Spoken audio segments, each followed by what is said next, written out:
دل جو سنبھلے تو میں پھر گنبد خضرا دیکھوں. الله الذي هدانا لهذا وما كنا لنهتدي لولا أن هدانا الله ونشهد أن لا إله إلا الله وحده لا شريك له ونشهد أن سيدنا ومولانا محمدا عبده ورسوله. أعوذ بالله من الشيطان الرجيم. بسم الله الرحمن الرحيم. يا أيها الناس إنا خلقناكم من ذكر وأنثى وجعلناكم شعوبا وقبائل لتعارفوا إن أكرمكم عند الله أتقاكم إن الله عليم خبير. آمنت بالله صدق الله مولانا العظيم. میرے محترم بزرگوں اور دینی بھائیوں اور عزیز ساتھیوں، اللہ رب العزت کا احسان ہے، اس کا فضل ہے، اس کا کرم ہے کہ اس نے ہم سب کو آج کے اس بابرکت دن میں مسجد میں آنے کی توفیق بخشی. اللہ تبارک و تعالی ہم سب کے یہاں جمع ہونے کو قبول فرمائے. میرے دوستوں، ہجری کیلنڈر کے اعتبار سے محرم الحرام کا مہینہ چل رہا ہے اور اس میں قربانیاں ہی قربانیاں ہیں. اسی طریقے سے عیسوی کیلنڈر کے اعتبار سے یہ اگست کا مہینہ چل رہا ہے جس میں ہمارا دیش ہندوستان آزاد ہوا، اور اس آزادی میں بہت سارے مسلمانوں نے اپنی جانوں کا نذرانہ پیش کیا. میرے دوستوں، آج مسلمان قوم ہندوستان میں جس طریقے سے بدنام ہے، اس کی وجہ آپ جانتے ہیں کیا ہے؟ ہماری بھی کوئی تاریخ ہوا کرتی تھی.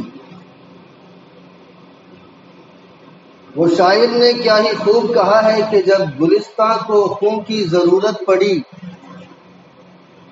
تو سب سے پہلے گردن ہماری کٹی. اب یہ کہتے ہیں اہل چمن کہ یہ وطن ہے ہمارا تمہارا نہیں. آج یہ شعر مسلمانوں پر مکمل طریقے سے صادق آتی ہے کہ جب ہندوستان کو آزاد کیا جا رہا تھا، اس وقت مسلمانوں نے جس اعتبار سے اپنی جانوں کا نذرانہ پیش کیا تھا، آج ان کی اولادوں کے ساتھ کیا ہو رہا ہے. ابھی 4 دن کے بعد 15 اگست کی تاریخ آئے گی. پورے دیش میں مٹھائیاں تقسیم ہوں گی، جھنڈے پھہرائے جائیں گے، آزادی کا جشن منایا جائے گا، اور منانا بھی چاہیے. لیکن ہمارے لیے ایک لمحہ فکریہ ہے کہ کیا ہم آزاد ہیں؟ کیا جس آزادی کے لیے ہمارے بڑوں نے اپنی جانوں کا نذرانہ پیش کیا تھا، قربانیاں پیش کی تھی، وہ آزادی ہم سب پر صادق آتی ہے یا نہیں آتی؟ یہ سوچنے کا مقام ہے. اور سب سے اہم بات میرے دوستوں تو یہ ہے کہ مسلمانوں کو اپنی تاریخ خود معلوم ہی نہیں ہے. آپ مسلمان نوجوانوں سے پوچھئے، مسلمان دانشوروں سے معلوم کیجئے، جنہوں نے سینکڑوں کتابیں پڑھی ہوں گی، کیا انہوں نے جنگ آزادی کے بارے میں کچھ پڑھا ہے؟ کہ جنگ آزادی کس اعتبار سے ہوئی، ہمارے کتنے بزرگوں نے اپنی جانوں کا نذرانہ پیش کیا، معلوم نہیں ہوتا۔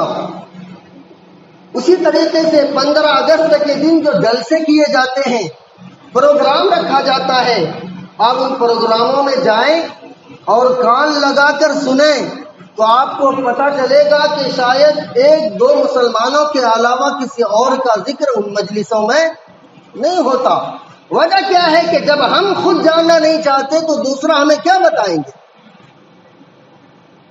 جب ہم نے اپنی تاریخ کو بھلا دیا، ہم نے اپنے بچوں کو یہ بتانا چھوڑ دیا کہ بھائی ہمارے باپ داداؤں نے، ہمارے علماء نے، ہمارے بزرگوں نے کس طریقے سے اپنی جانوں کا نذرانہ اس دیش کے لیے پیش کیا ہے، تو پھر ان کو پتہ کیسے چلے گا؟ بعض حضرات یہ کہنے لگتے ہیں کہ میاں جنگ آزادی کا مسئلہ ہے، منبر سے اس کو بیان کرنے کی ضرورت نہیں ہے، یہ سیاست کا مسئلہ آ جاتا ہے۔ میں ایسے حضرات سے کہنا چاہتا ہوں کہ اگر ہماری امت کو یہ پتہ ہی نہ چلے کہ ہمارے کن کن لوگوں نے اپنی جانوں کا نذرانہ پیش کیا تو پھر ان کو پتہ کیسے چلے گا؟ جب ان کو پتہ نہیں چلے گا پھر یہ تو وہی ٹی وی ڈیبیٹ دیکھتے ہیں نا، جس میں یہ کہا جاتا ہے کہ بھائی تم تو باہر سے آنے والے لوگ ہو، تمہارا ہندوستان میں کیا کام ہے، تم تو اپنی گھر واپسی کرو، ہندوستان میں کیا کام ہے۔ لیکن اگر تاریخ پڑھی ہوتی یا اپنے بچوں کو پڑھایا ہوتا یا سکھایا ہوتا تو پھر آپ کو پتہ چلے گا کہ جنگ آزادی کے جو 100 سال پہلے گزرے ہیں، 1857 سے پہلے، 1757 سے لے کر 1857 سے پہلے صرف اور صرف مسلمانوں نے اپنی جانوں کا نذرانہ پیش کیا۔ سب سے بڑی بات کہ جس وقت انگریزوں نے اس دیش کو غلام بنانا اسٹارٹ کیا تھا، شروع کیا تھا، انہوں نے اپنی بنیاد آزادی کے طور پر نہیں رکھی تھی کہ ہم اس ملک کو غلام بنانے کے لیے آئے ہیں، نہیں، انگریز بہت دور کی سوچتے ہیں۔ کتابوں کے اندر آتا ہے کہ 140 سال تک انگریزوں نے ایسٹ انڈیا کی کمپنی کے نام پر سب سے پہلے اس دیش میں اپنے کاروبار کو فروغ دینا شروع کیا تاکہ لوگ سمجھ ہی نہ پائیں، لوگوں کو پتہ ہی نہ چلے۔ 140 سال تک انہوں نے کچھ بھی لوگوں کو نہیں بتایا۔ جب 140 سال گزر گئے پھر انہوں نے ایک ایک صوبے کو، ایک ایک اسٹیٹ کو، ایک ایک گاؤں پر اپنی حکومت ایجاد کرنا شروع کر دی۔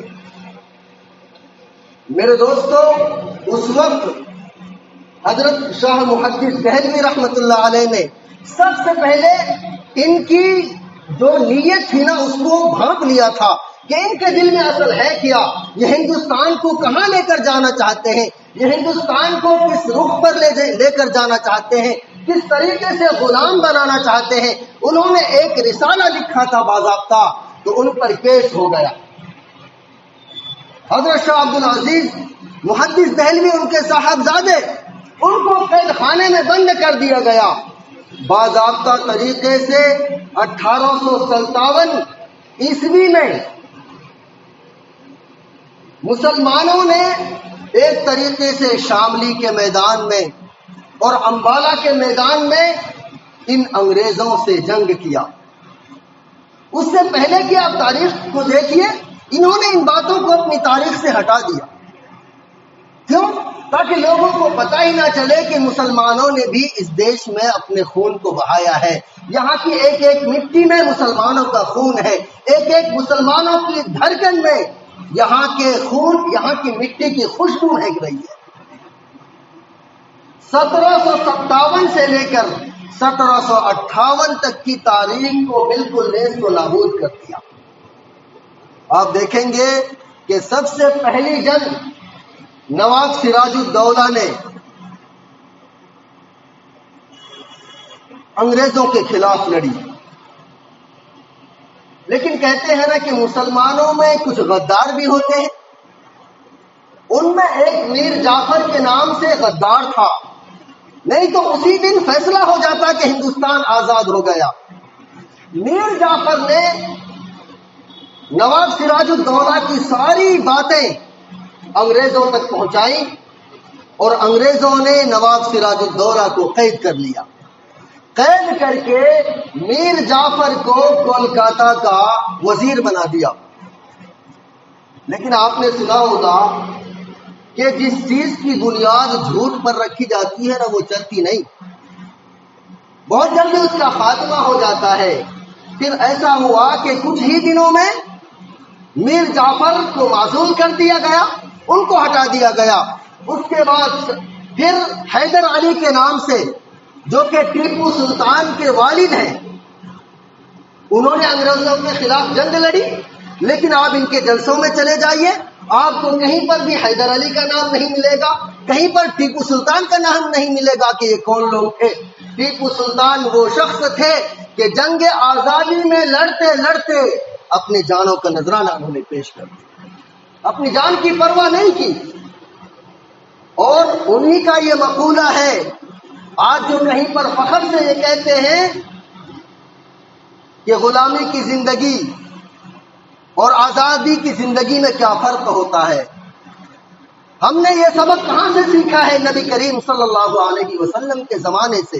آپ صلی اللہ علیہ وسلم جس وقت نبی بنے تھے، آپ کو معلوم ہوگا کہ اس وقت زمانے جاہلیت بالکل عروج پر تھا. اکثر لوگ غلام بنا کر لاتے تھے. حضرت بلال رضی اللہ تعالیٰ عنہ خود غلام تھے. آپ نے ان کا پورا واقعہ سنا ہوگا کہ آپ صلی اللہ علیہ وسلم نے کیسے ان کو خرید کر ان کو آزاد کیا.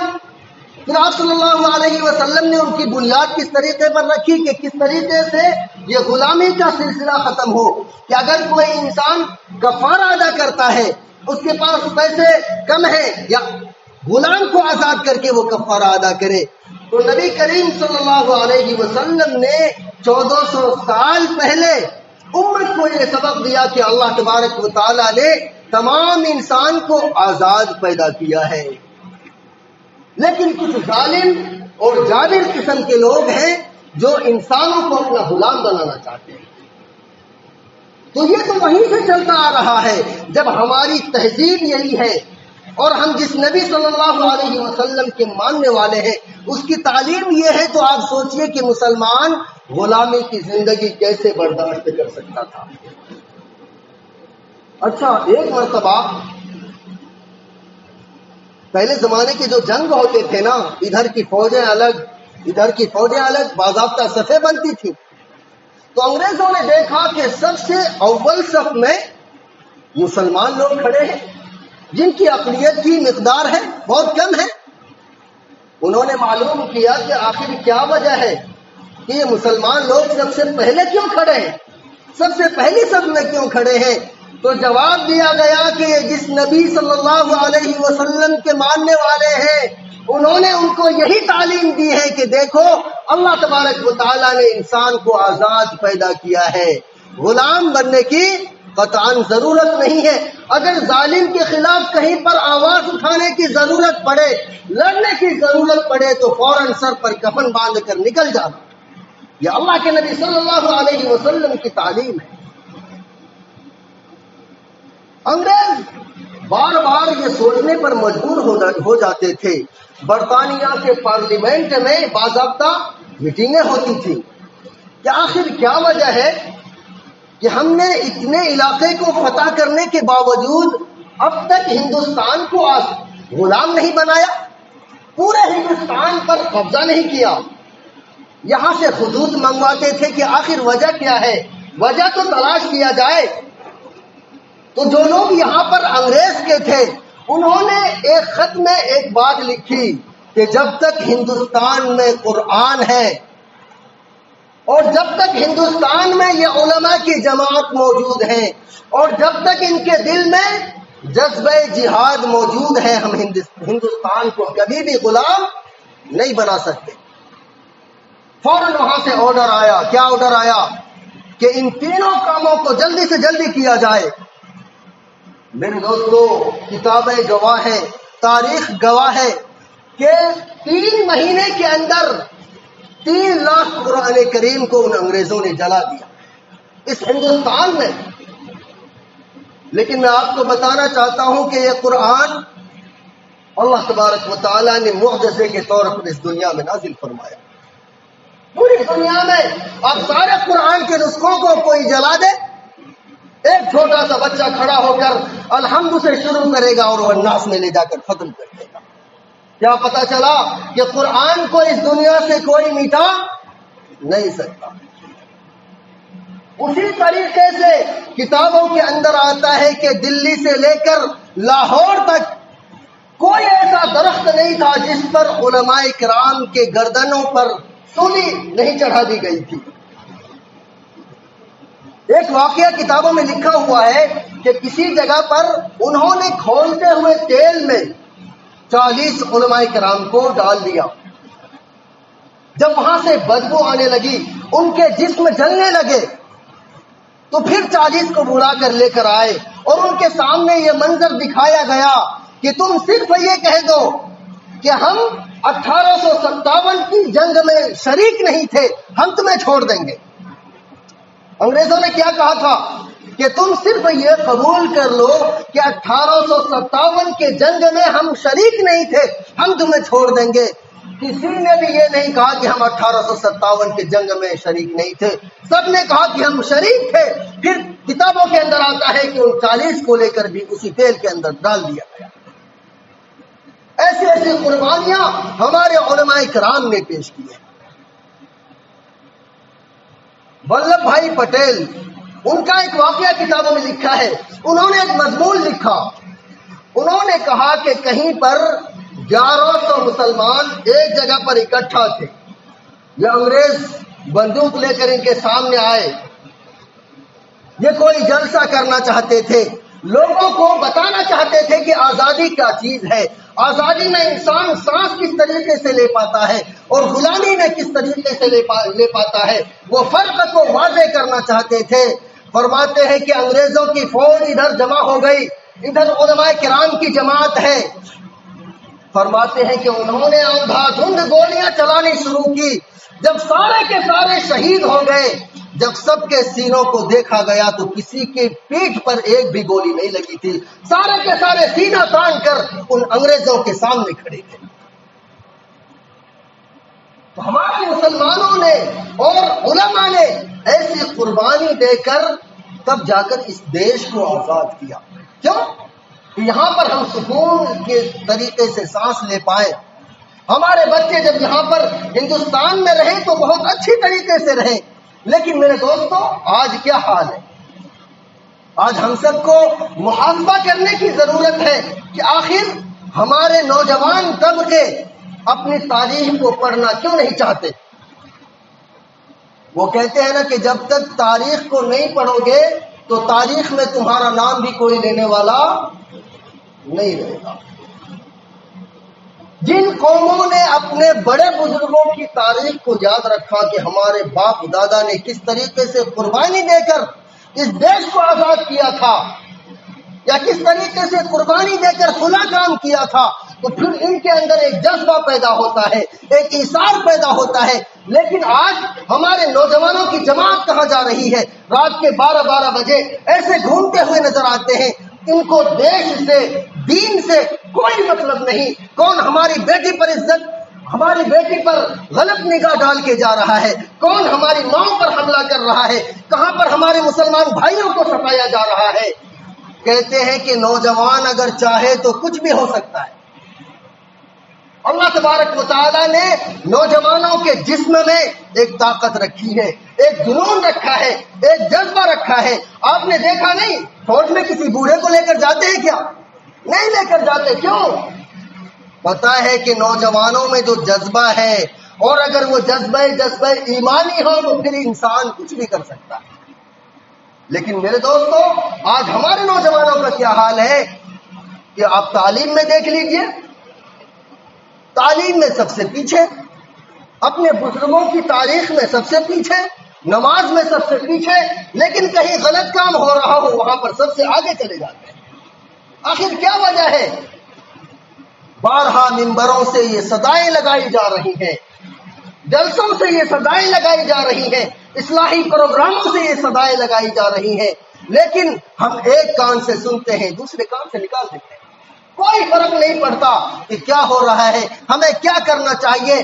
جس طریقے سے ہمارے علماء نے نبی کریم صلی اللہ علیہ وسلم کے ایک ایک طریقے کو اپنا کر اس دیش کو آزاد کرایا تھا، اسی طریقے سے ہم لوگ اگر صحیح راستے پر آ جائیں انشاءاللہ ہمارا کوئی بھی کچھ باقا نہیں کر سکتا۔ دعا کیجئے کہ اللہ تبارک و تعالی ہم سب کو صحیح سمجھ عطا فرمائے۔ وآخر دعوانا الحمدللہ رب العالمین۔